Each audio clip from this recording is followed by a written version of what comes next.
साथियों, अगर आप 18 या 18 प्लस हैं, मान लीजिए आपकी उम्र 18 साल या 18 साल से एक दिन भी आगे है और आपकी पार्टनर जो है उसकी एज भी 18 या 18 प्लस है, तो definitely article 21 life and liberty के तहत आपका ये अधिकार है कि आप किसी भी होटल के अंदर विजिट कर सकते हैं। जी हाँ दोस्तों, आप सोच रहे होंगे कि ये बातें ये कैसे बता रहा है। तो नमस्कार दोस्तों, मेरा नाम दीपक कुलड़िया है, मैं पेशे से वकील हूँ और मैं बताना चाहता हूँ कि अगर आपकी एज जो है वो 18 या 18 प्लस है तो डेफिनेटली आप किसी भी होटल के अंदर स्टे कर सकते हैं। इसके लिए आपको क्या करना होगा कि आप अपनी आईडी प्रूफ अपने साथ रखिए और आप होटल का जो रजिस्टर है उसमें आप बिल्कुल बाकायदा रजिस्टर्ड करिए, यानी कि आप उसमें सिग्नेचर करिए, अपना आधार कार्ड सबमिट करिए और अपनी जो पार्टनर आई है उसकी भी डिटेल उस रजिस्टर के अंदर भी फील कीजिए, क्योंकि आगे एविडेंस के तौर पर अगर कुछ गड़बड़ी हो गई, अगर आपके पार्टनर आपके साथ चीटिंग कर देती है तो डेफिनेटली आपके वो चीजें काम आएंगी। लेकिन मैं आपको बताना ये चाहता हूँ, बताने का मोटिव ये है कि कोई भी पुलिस वाला आपको अगर ड्यूरिंग होटल स्टे के दौरान आपको परेशान करता है तो डेफिनेटली कोई भी पुलिस वाला इसे परेशान नहीं कर सकता। इसलिए नहीं कर सकता कि ये आपका राइट है, ये आपका अधिकार है कि आप किसी भी होटल के अंदर स्टे कर सकते हैं, ये आपका कॉन्स्टिट्यूशनल राइट है। और डेफिनेटली दोस्तों आर्टिकल 21 लाइफ एंड लिबर्टी के तहत आपका ये अधिकार बनता है कि आप किसी भी होटल के अंदर बाकायदा आईडी जमा करवा करके स्टे कर सकते हैं। अगर आप ये कहते हैं कि फिजिकल रिलेशनशिप बनाना चाहते हैं तो डेफिनेटली आप एक दूसरे के साथ फिजिकल हो सकते हैं, लेकिन उसके लिए कंसेंट और परमिशन एक दूसरे की बहुत जरूरी है। यानी कि बिना कंसेंट और परमिशन के आप किसी भी लड़की के साथ फिजिकल नहीं हो सकते। अब बात आगे कि कोई भी पुलिस वाला अगर आपको परेशान करता है इसके दौरान, मान लीजिए कोई भी पुलिस वाला जो है आपको ये कहता है कि आप यहाँ पर किस लिए आए हो, तो डेफिनेटली आप उसको अपना नाम और पता जो है वो डेफिनेटली आप उनको बता सकते हैं। लेकिन अगर कोई भी पुलिस वाला परेशान करता है कि आप गलत कर रहे हो, हम आपके मम्मी डैडी से शिकायत करेंगे और आपकी जो है हम आपके ऊपर कंप्लेंट दर्ज करेंगे, आपके ऊपर मामला दर्ज करेंगे, तो ऐसा कोई प्रोविजन नहीं है। अगर आपकी पार्टनर आपके साथ है, आपके फेवर में है, उसके बयान आपके फेवर में है, तो कोई भी पुलिस वाला जो है कोई कार्रवाई नहीं कर सकता। लेकिन कुछ एक पुलिस वाले जो हैं वो बीएनएस की धारा 170 के तहत उनको प्रिवेंटिव डिटेंशन कर देते हैं, यानी कि 24 घंटे के लिए निरुद्ध कर देते हैं। ये भी इलीगल है। किसी भी पुलिस वाले के खिलाफ ये सख्तियां है कि वो किसी भी व्यक्ति को इलीगल एक्टिविटी के दौरान 170 बीएनएसएस के दौरान डिटेन कर सकता है, लेकिन बिना किसी कारण के डिटेन नहीं कर सकता। यानी कि पुलिस वालों का ये राइट है कि वो 24 घंटे के लिए किसी व्यक्ति को निरुद्ध कर सकते हैं, लेकिन उसके लिए भी लीगल फैक्ट होना चाहिए। अगर वो फैक्ट इलीगल है, अगर वो व्यक्ति आपको बिना किसी कारण के इलीगल डिटेन कर रहा है कोई पुलिस वाला, तो आप उनके ऊपर बीएनएस की धारा 199 के तहत मुकदमा दर्ज करा सकते हैं। 2 साल की सजा है, फाइन भी है। और दूसरी बात, उसकी ड्यूटी पर जो आ जाएगी पुलिस वाले की, वो और बड़ी बात है कि आप उसके एसपी को शिकायत कर सकते हैं, विजिलेंस डिपार्टमेंट में शिकायत कर सकते हैं, आप उसके खिलाफ मानवाधिकार आयोग में भी जा सकते हैं। तो डेफिनेटली दोस्तों आपको घबराने की जरूरत नहीं है, आप अपने पार्टनर के साथ किसी भी होटल के अंदर स्टे कर सकते हैं, क्योंकि अगर आपकी एज 18 या 18 प्लस है। लेकिन एक बात आपको ध्यान रखनी होगी कि अगर आपकी एज जो है वो 18 से एक दिन भी कम है, यानी कि आप 18 साल से एक दिन भी कम है, तो आप किसी भी होटल के अंदर स्टे नहीं कर सकते, रिलेशनशिप नहीं बना सकते किसी के साथ। आप जो है उस लड़की की अगर 18 से एक दिन भी कम है तो आप उसके साथ फिजिकल नहीं हो सकते। अदरवाइज आपके ऊपर protection of child from sexual offences के तहत आपके ऊपर एफआईआर दर्ज की जा सकती है। उसके घर वाले लड़की के आपके ऊपर चार्ज लगा सकते हैं, जो कि एक इलीगल एक्ट है। लेकिन 18 प्लस है, कोई भी महिला, कोई भी पुरुष जो है 18 प्लस है और आप एक दूसरे के साथ स्टे करना चाहते हैं, तो definitely article 21 life and liberty के तहत आपका ये अधिकार बनता है कि आप जो है वो एक दूसरे के साथ स्टे कर सकते हैं।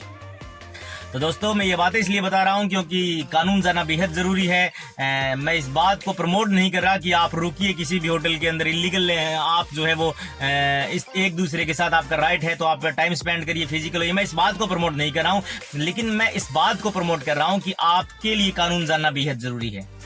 क्योंकि दोस्तों कानून सीखना इतना ज्यादा जरूरी है कि आप कोई भी क्राइम करके ये नहीं कह सकते कि मुझे तो ये पता नहीं था कि ऐसा करना क्राइम है और मैंने ये कर दिया। इसीलिए और कोई भी पुलिस वाला आपके ऊपर जाति नहीं कर पाएगा। अगर जाति करता भी है, मान लीजिए कोई पुलिस वाला आपके साथ इलीगल रूप से आपके साथ फोर्स करता है, दबाव करता है, धमकाता है, बदतमीजी करता है, गालियां देता है, तो उसके खिलाफ भी कानून में प्रोविजन है।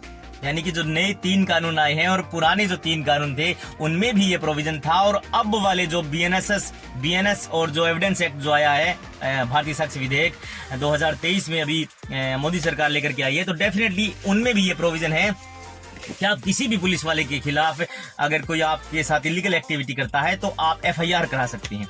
अब आप कहेंगे वकील साहब एफआईआर कैसे करा सकते हैं, क्योंकि एफआईआर पुलिस थाना तो दर्ज नहीं करेगा। तो दोस्तों, अगर पुलिस थाना एफआईआर दर्ज नहीं करता है तो मैंने इसीलिए कहा है कि आपका कानून जानना बेहद जरूरी है, और इसी बात को लेकर के आप चैनल को लाइक और सब्सक्राइब करें। मैं आपको बता देना चाहता हूं कि अगर कोई भी पुलिस थाना एफआईआर रजिस्टर नहीं करता है किसी भी पुलिस वाले के खिलाफ, तो पहले ये प्रोविजन था सीआरपीसी की धारा 156(3) में कि आप कोर्ट के माध्यम से एफआईआर करा सकते थे, और अब ये आ गया है 175 के सबसेक्शन 3 में कि आप अब भी कोर्ट के माध्यम से एफआईआर दर्ज करा सकते हैं। यानी कि एफआईआर दर्ज कराने के लिए अगर पुलिस थाना नहीं कर रहा है आपके रजिस्टर एफआईआर, तो आप कोर्ट का सहारा लेकर के एक वकील हायर करके डेफिनेटली आप एफआईआर दर्ज करा सकते हैं। और कई साथी कहते हैं कि अगर वकील हम ना करें तो क्या हम कर सकते हैं? तो दोस्तों, वैसे तो ये प्रोविजन है कि कोई भी व्यक्ति अपनी पैरवी कर सकता है, लेकिन एडवोकेट इसलिए होता है कि कानून की भाषा में कानूनी जो चीजें हैं वो उनकी एक भाषा होती है, उनका एक दायरा होता है, वो फीलिंग से नहीं चलती। इसीलिए कोई भी व्यक्ति पैरवी तो कर सकता है, लेकिन एडवोकेट उन चीजों को बहुत आसान तरीके से कानून की भाषा में एक्सप्लेन कर सकता है जजेस के सामने, ताकि आपको आसानी होगी, आपकी एफआईआर जो है वो जल्दी रजिस्टर्ड हो जाएगी, आपको परेशानी का सामना नहीं करना पड़ेगा, क्योंकि आप चीजों को किसी तरीके से पेश करोगे। एडवोकेट जो है वो प्रॉपर वे में चीजों को जो है वो कोर्ट के सामने रखेगा। इसलिए बीएनएस में ये प्रोविजन है कि पुलिस थाना एफआईआर रजिस्टर नहीं करे तो आप कोर्ट के माध्यम से रजिस्टर करवा सकते हैं। तो अब डरने घबराने की जरूरत नहीं है। कोई भी पुलिस वाला जाति करता है, आपके पार्टनर आपके साथ है, बाकायदा आपकी आईडीज हैं, तो आप आर्टिकल 21 लाइफ एंड लिबर्टी के तहत एक दूसरे के साथ आपको रहने का अधिकार है, जीने का अधिकार है। राइट टू प्राइवेसी आपका अधिकार है, right to life and liberty आपका अधिकार है। तो कानून जानिए दोस्तों, कानून जानना बेहद जरूरी है। कहने का मतलब ये है कि आप कानून को अगर सीखेंगे तो डेफिनेटली आपकी चीजें आसान होती जाएंगी। आप जो है वो जल्दी चीजों को सीख पाओगे, आप चीजों को समझ पाओगे। कोई भी पुलिस वाला या किसी भी दफ्तर में कहीं भी आपका काम जो है वो काफी आसान हो जाएगा, क्योंकि आप बिना किसी कानून, बिना किसी नॉलेज के अगर आप चीजों को फेस करोगे तो डेफिनेटली आप जो है वो आपको ही नुकसान होगा। आपके ऊपर एफआईआर हो सकती है, आपको चीजों का पता नहीं होगा, तो आप जिद करोगे तो डेफिनेटली चीजें उल्टी हो जाएंगी। कानून जो है वो ये देश जो है वो संविधान से चलता है, कानून से चलता है, इसीलिए आपका कानून जानना बेहद जरूरी है। आप कहीं पर भी किसी के घर में भी चोरी करके ये नहीं कह सकते तो मुझे तो पता नहीं था कि ये चोरी करना है, या फिर मेरी इंटेंशन चोरी की नहीं थी। इसलिए चीजों को ध्यान में रखिए, आप कानून को जानिए, बेहतर आपके लिए होगा। और कहने का मतलब मेरा ये है कि आप प्रॉपर वे में होटल में जा करके बाकायदा रजिस्टर में सिग्नेचर करके आईडी लगवा करके और जो है वो आप मैसेजेस के जरिए चीज क्लियर कर सकते हैं किसी भी अपनी पार्टनर के साथ, ताकि आने वाले समय में वो पार्टनर जो है वो आपके ऊपर एफआईआर दर्ज नहीं करेगा और आप को जो है वो लाइफ स्पेंड करने में आसानी होगी।